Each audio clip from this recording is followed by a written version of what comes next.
area around the peninsula, I'm Senior Airman James Bueller. Training and education is important in the military. Specialist Derek Ramey rides along with a soldier whose job is more than just scheduling courses. My name is Specialist George Gonzalez. I'm with the 142nd MP Company here on Yongsan. I'm the school's personnel. I'm in charge of making sure that any classes that they need to get the job done, anything from classes for the first sergeant to classes to the lowest private. I assist all the other NCOs in my company. We have to get ready for all kinds of training that comes up that sometimes come up on a daily basis. Over there, like the regular MPs, they'll be going like, oh, I want your job. You just get to sit in the office over there. I said, no.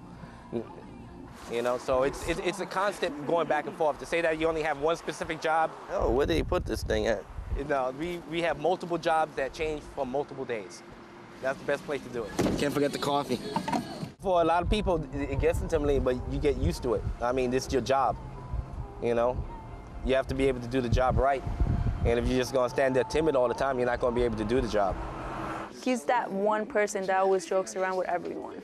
He jokes around, but at the same time, when it comes to work, he works and just does anything to get the mission done. We'll all call him Uncle George at the barracks. You need anyone to be there for you, he'll be that person that's gonna be there for you. Working in this job, especially having to deal with different people from different offices and different units, you have to be able to be personable, okay? Nobody wants to deal with you if you're an unpleasant person. We have a hard job to do, and there's no point in making it harder on yourself by doing it the wrong way. You know, I just enjoy people.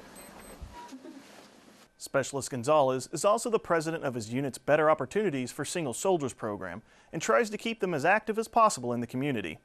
Soldiers from the 176th FMSU take a break from the routine of the office and find themselves a whole new battlefield. Katusa Private Che Hun Ju tells their story. Go ahead and take him to the start. 9 soldiers from 176th Finance Management Support Unit put on their battle gear. They sprinted while carrying dummies, shot M9s, went low, and shot M16s, with a lot of running in between. This might seem like a common stress shoot, but for the finance guys, it has a deeper meaning. Our mission is, as cashiers, the people that go forward on the finance lines to supply cash to the commanders on the front lines or to the paying agents that go forward, carry 9 mils. They need to be able to use that 9 mil in a quick, close quarter combat situation if necessary, and that's the purpose of this training. Even for Specialist Cho, who currently works customer service at the finance office. Exercise gives me a little bit of experience in the field, what the other soldiers do, or just a little bit of soldier experience. And then I go back to office and get better at helping customers. Meaningful as it is, the exercise ran them breathless. Your heart is beating fast and you're breathing hard, and your aim is steadily like, you gotta like just stop breathing for a second to get a good shot. So that was the hardest. 176 FMSU's effort to get stronger continues. Katusa Private First Class, Cheonju, Yongsan, Korea. During the next training period, FMSU will go through the lane by groups. PCSing can be just as difficult for kids as it can be for parents. Senior Airman Corey Schuler shows how some favorite childhood heroes give military children something to look forward to. The USO Sesame Street Tour came to Osan Air Base with a new character, Katie, who is a little different than her friends. She was happy, but not all the time. She was happy a little and sad a little, but that she was moving because her dad had to work somewhere else. I'll be in a new home, on a new base, at a new school. The show's theme was about Katie's family PCSing. Katie was discouraged, but Elmo and friends were able to give some helpful tips about making friends in new places. Look for some people, and I'm going to go up to them, introduce myself, say my name and how old I am, and shake their hand.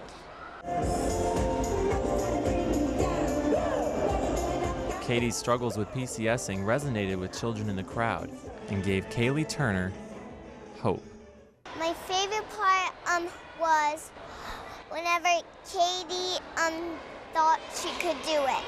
She could make new friends and she could handle moving. Senior Airman Corey Schuler, Osan Air Base, Korea. The USO Sesame Street Tour is continuing their 2013 tour throughout South Korea with stops in Guam and Hawaii. The red carpet usually gets rolled out for star-studded events. Specialist Tyler Ferris takes us to Seoul, where the red carpet is being rolled out for a different type of experience. There are limousines, a red carpet, fancy gowns, and paparazzi. But the only stars you'll see here are on the uniforms. This year we pulled out all the stops for the Navy Ball, and the red carpet, the paparazzi, the lights, it's all to create a one-of-a-kind experience. We want everyone who walks down that red carpet to feel like they're in a movie. 1, 2, 3. All right. We wanted to be different, we wanted to stand out, and we started with the question, how would I want to be treated? What's the experience I want to have? And we want to make that available to everyone who attends our event. And the effort was worth it. The guests truly felt like rock stars. I don't know about rock star, but it definitely felt like paparazzi was out there, kind of. Just coming here and having a lot of photographers, a lot of media even. It felt really good. Specialist Tyler Ferris, Seoul, Korea. The Navy Ball celebrated the Navy's 238th birthday this year. Reconnaissance and support attack are primary missions to make soldiers combat effective. Katusa Corporal Kwak Hyo Bin introduces us to one unit who will bring the 2nd Combat Aviation Brigade to full strength.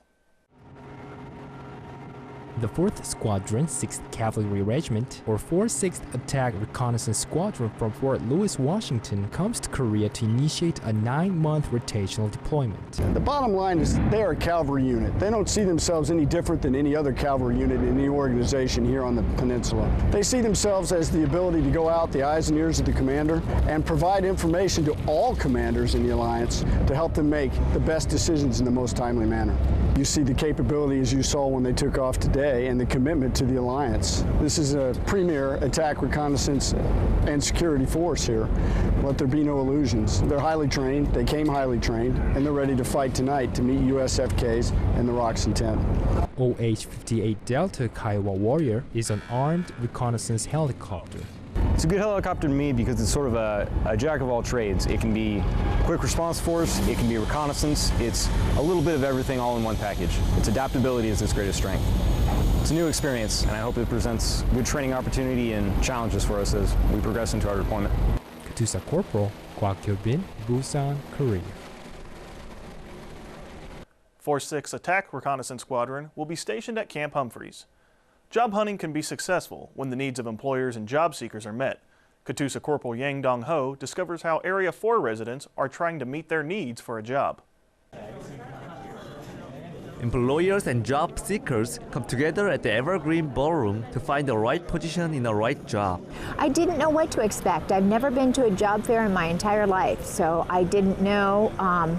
But I knew since I just got here, I wanted to come and see, what was available. This job fair can be held thanks to the effort of people who prepared this event. This event is all in support of our community members here within USAG Daegu to help them and provide every opportunity that we can so that they can network as well as, again, as I mentioned, potentially secure a job down the road. It's a good idea to come out and to meet and see what types of jobs are available here, because not every job is going to be on USA Jobs. I found most of the jobs that I'm looking for are not advertised on USA Jobs. So I wouldn't have known about the job that I know I'm going to get if I hadn't come. So Katusa Corporal Yang Dong-ho, Camp Walker, Korea.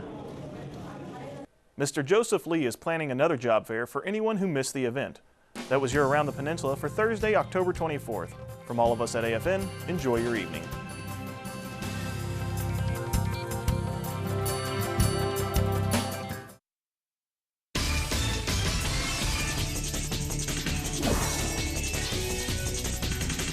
This is your Far East District History Minute. In October 1987, Nancy Tullis, a Far East District employee, was one of a handful of foreigners chosen to carry the Olympic torch on its historic trip through Korea. Building strong in Korea for the U.S. Army Corps of Engineers, I'm Steven Setkowski.